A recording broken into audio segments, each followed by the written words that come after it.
plaisir de devoir vous présenter le module introductif qui porte sur le contexte global des ateliers et effectivement par rapport au développement durable. C'est bon. Donc, aujourd'hui, le cadre global, ce sont les objectifs millénaires pour le développement. Les objectifs sont au nombre de 17. Dans le cadre d'achat durable, de mon point de vue, tous les objectifs sont adressés. Je pense d'abord à l'ODD 5, qui vise l'égalité genre, la question de l'inclusion des femmes, la question de l'autonomisation des femmes dans la famille, la question de l'accès des femmes. C'est une question sociale qui est adressée très attentivement. Toujours dans la dimension sociale, je pense à l'ODD 10. L'ODD 10 réduit les inégalités. Je pense au travail décent. Je pense à l'inclusion des personnes vivant avec handicap. Je pense également à l'interdiction des travail mineurs. Mais aussi je pense à l'équipement des travailleurs en matière d'équipement de protection individuelle. Les questions QHSE, qualité, santé, sécurité et environnement. Donc la dimension sociale est adressée à travers la société, on peut l'adresser. Mais on peut adresser également la dimension environnementale de la société. Et dans cette dimension environnementale, je pense d'abord à l'ODD 13. L'ODD 13 qui vise à lutter contre les changements climatiques. Nos comportements d'achat peuvent réduire l'impact négatif de nos agissements sur le climat. Mais aussi, je pense à l'ODD 14. L'ODD 14 adresse la question de l'habitat aquatique. Aujourd'hui, nous savons que les déchets qui sont déversés en mer, notamment les déchets en plastique, contribuent à réduire la vie, mais aussi la vie sur Terre. L'ODD 15. L'ODD 15 concernant la vie sur Terre, tout le monde sait que parmi les défis de l'espèce humaine, nous pouvons constater qu'on a un comportement à changer. Pourquoi? Parce que nos agissements ont eu des conséquences, non seulement sur les espèces connues, mais aussi sur les espèces floristiques. De ce point de vue, dans le comportement d'achat, nous pouvons préserver la faune, mais aussi nous pouvons préserver la faune. Je pense aussi à l'ODD 10 et l'ODD 8 qui promeuvent l'amélioration de l'emploi. Donc de ce point de vue, nos achats durables peuvent nous permettre de répondre aux objectifs de développement. Mais fondamentalement, l'ODD qui appelle principalement les achats durables, c'est l'ODD 10, l'objectif de développement durable. Et l'indicateur de performance, c'est le nombre de pays qui disposent d'un plan national d'achat durable. Aujourd'hui, l'achat durable constitue une déclinaison de la poursuite de l'objectif de développement durable, c'est-à-dire la consommation durable. C'est bon. Qu'est-ce qui fait une bonne politique APD? Il y a 4 choses. Et ce serait bien que chacun le note sur sa fiche de suivi personnel. C'est 4 choses qui vous permettent de faire une bonne politique APD. La première chose, c'est d'abord la politique APD, vous devez indispensablement l'aligner aux priorités de politique nationale. Vous savez, chaque État a un document de politique nationale. Excusez de revenir sur le cas du Sénégal. Aujourd'hui, au Sénégal, nous avons la stratégie de transformation systémique. C'est le nouveau référentiel de politique publique au Sénégal. Et cette stratégie de transformation systémique est aujourd'hui en train d'être présentée à Diamniadio. Mais parmi ces priorités, il y a la question de l'automatisation des femmes, mais aussi il y a la question de l'employabilité.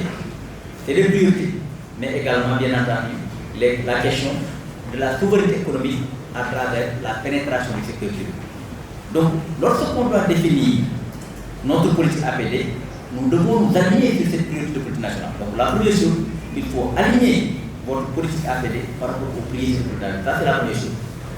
La seconde chose, c'est que APD, on ne peut pas le faire en se décloisonnant dans nos bureaux. Nous ne pouvons pas nous enfermer dans une salle entre spécialistes de passage sur les marchés publics et définir une politique APD. C'est voué à l'échec. Une politique APD implique l'engagement de toutes les parties prenantes. Vous ne pouvez pas élaborer une politique APD sans associer des spécialistes de l'environnement, sans associer des spécialistes de développement durable, sans associer les spécialistes du genre, la société civile féminine, les syndicats, les fournisseurs qui doivent participer fournir les marchés. Il y a une question maintenant. Est-ce que l'industrie est prête pour répondre? Donc, dans la définition de la politique, il faut les associer. La troisième chose, donc la première chose, c'est d'abord l'aligner aux priorités.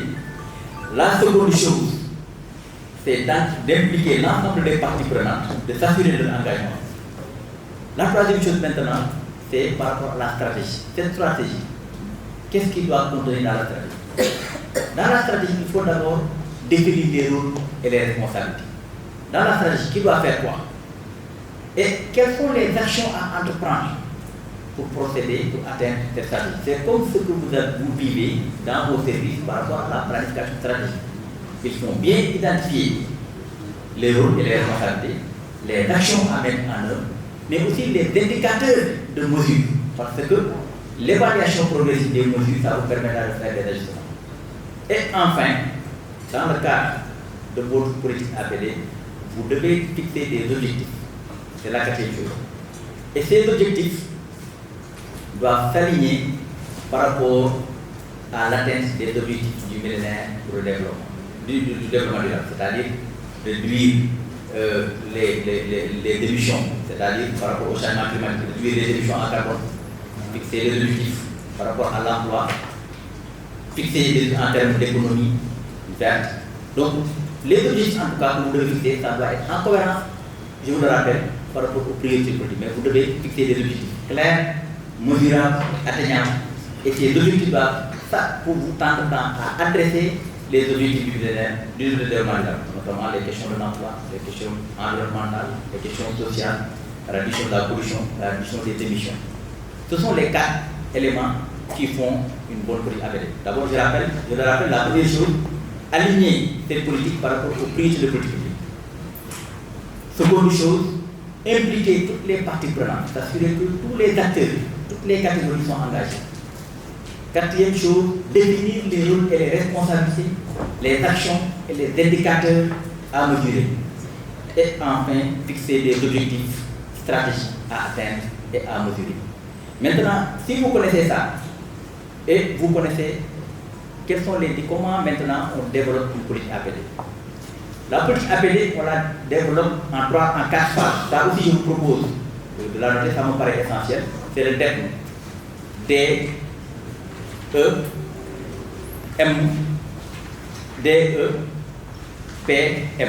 C'est le terme D, E, P, M. Ce sont les 4 phases qui vous permettent de mettre en œuvre, d'élaborer une politique APD. La première chose de D, c'est la phase de démarrage. Durant la phase de démarrage, vous devez mettre en place le comité de pilotage. Et là aussi, dans ce comité de pilotage, il faudra mettre les acteurs stratégiques par rapport à la question. Je pense à l'autorité de régulation. Il est très heureux dans cette salle, nous avons beaucoup d'ARMP, d'accord. Je pense aussi à la DCP, mais aussi je pense au ministère en charge de la transition écologique, comme chez nous, mais aussi le ministère de l'Environnement. Mais aussi je pense au ministère des Finances. Donc vous mettez les acteurs stratégiques dans ce comité de pilotage. Et après la mise en place du comité de pilotage, vous faites l'état des lieux. Ça vous permet d'avoir le baseline, la situation de référence. Qu'est-ce qui a été fait en matière d'achat durable? Quels sont les textes qui ont existé? Quelles sont les expériences qui existent au niveau national? Maintenant, ça c'est la première phase, donc la phase de démarrage. Mettre en place le comité de pilotage et faire l'état des lieux. Maintenant, la seconde phase, elle est fondamentale. C'est l'engagement des acteurs. Et c'est l'un des facteurs clés de succès. Une politique APD qui n'implique pas les acteurs et vous à l'échec. Donc il faut faire tout pour engager tous les acteurs.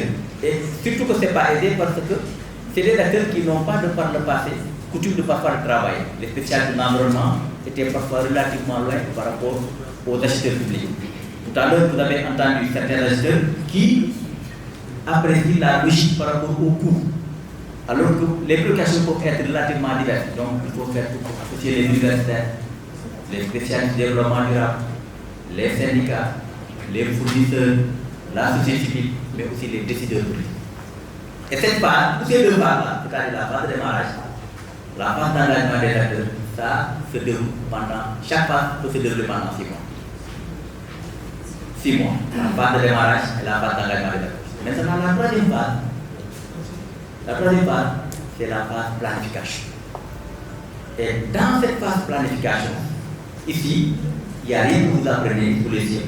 C'est comment vous devez procéder à la mise en œuvre d'une planification stratégique.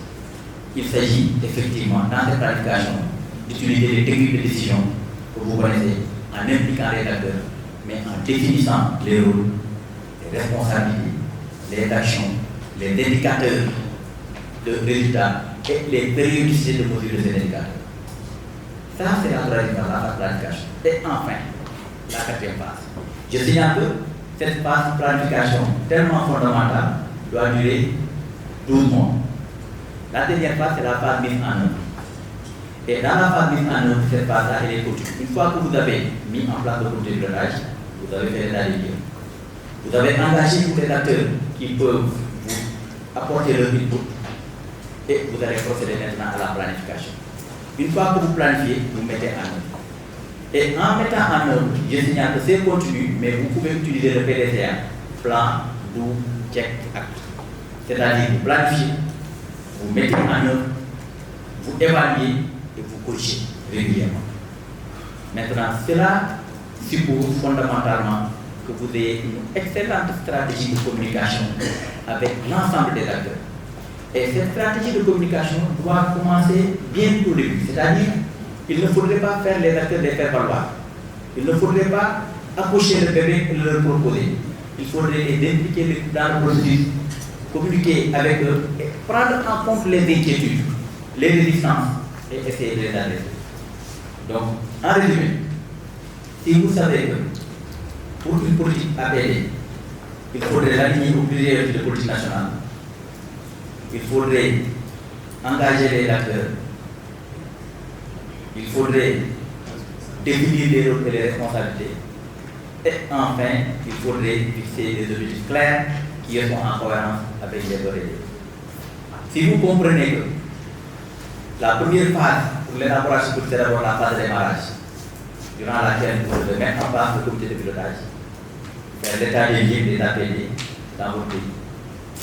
Et ensuite, après cette phase, vous procédez à l'engagement des acteurs, c'est-à-dire prendre les mesures pour intégrer dans le processus tous les acteurs de l'écosystème, des marchés, mais aussi l'écosystème de l'environnement, et l'écosystème public, les acteurs de l'industrie, les syndicats, les décideurs. Et si vous comprenez que cette planification, vous devez le faire en utilisant les outils de planification stratégique, mais en définissant les rôles, les responsabilités, les actions à réaliser et les indicateurs de résultats et les échéanciers. Et enfin, vous devez mettre en œuvre et évaluer périodiquement. Vous m'aurez aidé à atteindre les objectifs. Donc je me dis pour cette journée. Merci.